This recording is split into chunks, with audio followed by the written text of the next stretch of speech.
আসসালামু আলাইকুম। Learn Japanese online একাডেমির পক্ষ থেকে আপনাদের সবাইকে স্বাগতম। আজকে আমরা জাপানি ভাষায় একদম বেসিক লেভেল N5 এর মডিফাই হিরাগানা দেখব। সো সবাই দেখি, মডিফাই হিরাগানা এর অর্থ বাংলায় পরিবর্তিত অক্ষর। মডিফাই হিরাগানা এর অর্থ পরিবর্তিত অক্ষর। এই পরিবর্তিত অক্ষরটা বুঝতে হলে ফার্স্টত আপনার একটু নিচে খেয়াল করতে হবে, কেমন? দেখি, যদি এক দাগ থাকে তাহলে এই এক দাগ রে বলে তেন। যদি দুই দাগ থাকে তাহলে বলে তেন তেন। যদি কোনো কিছু গোল থাকে তাহলে সেটাকে বলে মারো। আপনারা আমার সাথে একবার বলুন, যদি এক দাগ থাকে তাহলে তেন, যদি দুই দাগ থাকে তাহলে তেন তেন, কোনো কিছু গোল থাকলে তাহলে সেটাকে বলে মারু। আশা করি সবাই এতটুকু বুঝতে পারছেন। So, এতটুকু যদি বুঝে থাকি, এখন আমরা বুঝি যে সবগুলোর কি ব্যবহার আছে। মূলত আপনি বুঝে নেন, এই তেলের কোনো ব্যবহার নাই বললেই চলে। হ্যাঁ, তবে আমরা একটু বুঝি। এই যে আমরা ও লেখি, এই ও লেখার উপরে একটা তেন দেই, উ লেখি ওইটার উপরে একটা তেন দেই, তারপরে কা লেখি তখন একটা দাগ দেই, এটাকে মূলত তেন বলে। এখন বলবেন, তাহলে এটা কি আসলে এটা বসলে কি কোনো পরিবর্তন হয়? নো। দেখুন একটু, আমরা চাঁদ লিখি, চাঁদ যখন লিখি তখন শুধু ছয়কারের চাঁদ ও চাঁদ এটা লিখলে উচ্চারণ হয়, বাট স্বয়ংসম্পূর্ণ চাঁদ হয় না। যদি এটার উপরে চন্দ্রবিন্দু দিই তখন এটা চাঁদ হয় স্বয়ংসম্পূর্ণ। তবে এই চন্দ্রবিন্দুটা দেওয়ার পরে এটার উচ্চারণ কিন্তু কোনো পরিবর্তন হয় না। আশা করি বুঝতে পারছেন। সো আপনারা জাস্ট এতটুকুই বুঝবেন, এক তিনের কোনো ব্যবহার নাই।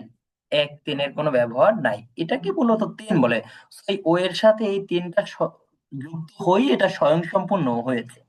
আপনারা স্বাভাবিকভাবে বুঝবেন এক তেনের কোনো ব্যবহার নাই। আপনারা ওই ও এর সাথে তেন এটা আগেই শিখে আসছেন, ও এর উপরে একটা দাগ আছে তেন এটা আগেই শিখে আসছেন। আশা করি বুঝতে পারছেন। তবে তিন তেনের ব্যবহার আছে। দুই দাগ থাকলে এটাকে বলে তেন তেন। এই তিন তেনের ব্যবহার আছে এবং মারুর ব্যবহারও আছে। দেখি আমরা, এখন তাহলে এটা দেখি, আমরা শিখে গেলাম এক দাগ থাকলে তেন, দুই দাগ থাকলে তিন তেন, কোনো কিছু গোল থাকলে মারো। তবে এক এক দাগ এক তেনের তেমন এক তেনের কোনো ব্যবহার নাই বললেই চলে। এখন আমরা দেখি কি পরিবর্তনটা। মূলত এই বর্ণগুলার উপরে তেন তেন এবং মারু বসে। মারু বসে শুধু একটা সিরিয়ালের উপর। হিরাগানায় শুধুমাত্র একটা সিরিয়ালের উপর মারু বসে, আর চারটা লাইনের উপর তেন তেন বসে, কেমন? এছাড়া আর কোনো বর্ণের উপর আপনার তেন তেন হবে না, কেমন? আচ্ছা, একটু দেখি তাহলে। আগে এই তেন তেন বসার আগে প্রত্যেকটার উপরে তেন তেন বসছে, কিন্তু এই তেন তেন বসার আগে আমরা একটাকে পড়েছি কা, কি, কু, কে, কো। তো এখন তিন তিন বসার কারণে কটা হয়ে যাবে? গ। কটা হয়ে যাবে? গ। আশা করি সবাই বুঝতে পারছেন। তিন তিন বসার কারণে কটা হয়ে যাবে কি? গ। কয়ের চরিত্রে এখন গ, গ অভিনয় করবে, কেমন? আগে পড়েছি কাকি কুকে কো। এখন স্যার তিন তিন বসার কারণে তিন তিনটা সবসময় উপরি বসে, কেমন? আর এছাড়া কোথাও পাবেন না তিন তিন। আর এক তিনের ব্যবহার তো না, এটা বুঝতেই পারছেন। তো তিন তিনটা সবসময় উপরি বসে। আচ্ছা দেখি, তাহলে আগে পড়েছি কাকি কুকি কো, এখন পড়বো গা গি গু গে গো। আশা করি সবাই বুঝতে পারছেন। তার আগে পড়েছি সা শি সু সে সো। কিন্তু এখন সবগুলোর উপরে তেন তেন বসছে, আমরা দেখতে পাচ্ছি তেন তেন তেন তেন তেন তেন। এখন হয়ে যাবে যা, জি, জু, জে, জো। তাহলে আগে পড়েছি সা শি সু সে সো। এখন আমার তিন তিন বসার কারণে হয়ে যাবে যা, জি, জু, জে, জো। আশা করি সবাই বুঝতে পারছেন। এরপর আসি, আগে পড়েছি টি। একটু ব্যতিক্রম আছে। টি, টি আর তসু বা সু, এরা জন্ম থেকে ব্যতিক্রম। হবার কথা ছিল তা তি তু তে তো, কিন্তু এরা হয়েছে তি তসু তা তি তসু তে তো। তো একটু দেখি, আগে পড়েছি তি, এখন এর উপরে তেন তেন বসলে হয়ে যাবে জি। আগে পড়েছি তসু, এখন এর উপরে তেন তেন বসলে হয়ে যাবে জু। আশা করি সবাই বুঝতে পারছেন। তাহলে আগে পড়েছি কি সি, এখন তিন তিন বসলে হয়ে যাবে কি জি। আগে পড়েছি কি তসু, এখন তিন তিন বসলে হয়ে যাবে কি জু।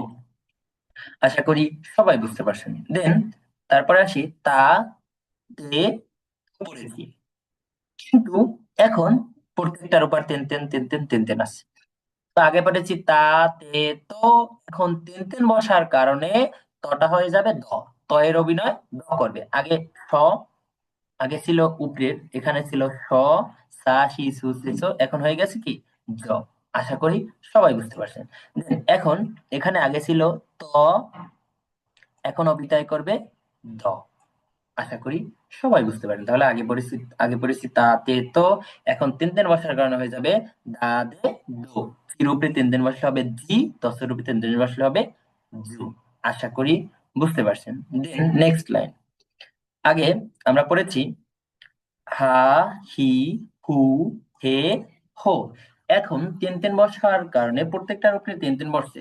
এখন হয়ে যাবে বা, বি, বু, বে, বো। আগে পড়েছে কি হা, হি, হু, হে, হো। কিন্তু এখন তিন তিন বসার কারণে হয়ে যাবে কি আগে পড়েছি হ, এখন হয়ে যাবে কি ব। এখন হয়ে যাবে ব। লেখাটা সুন্দর হচ্ছে না মাউস দিয়ে লেখার জন্য, এটার জন্য খুবই দুঃখিত। তাহলে আগে হয়েছে হা, হি, হু, হে, হো। এখন পড়বেন বাবি, বুবে, বো। আগে পড়েছি হা, হি, হু, হে, হো। কিন্তু স্যার এখন মারো বসছে, এই মারো বসার কারণে হয়ে যাবে পাপি, পুপে, পো।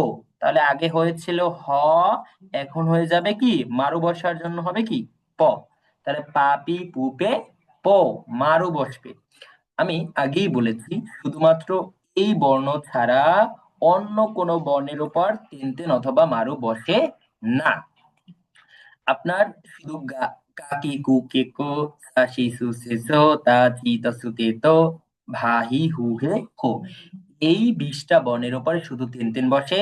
আর মারু বসে শুধু 5টা বর্ণের উপর, হা, হি, হু, হে, হো। যখন এই মারুটা বসবে তখন এই মারুর অর্থ, এই মারু বসার জন্য হবে পাপি, পু, পে, পো। আশা করি সবাই বুঝতে পারছেন।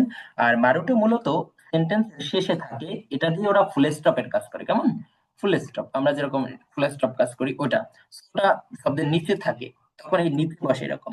So, তখন আপনারা এমনিতেই বুঝবেন। আপনারা আপাতত বুঝবেন মারু বসে শুধুমাত্র এই 5টা বর্ণের উপরে।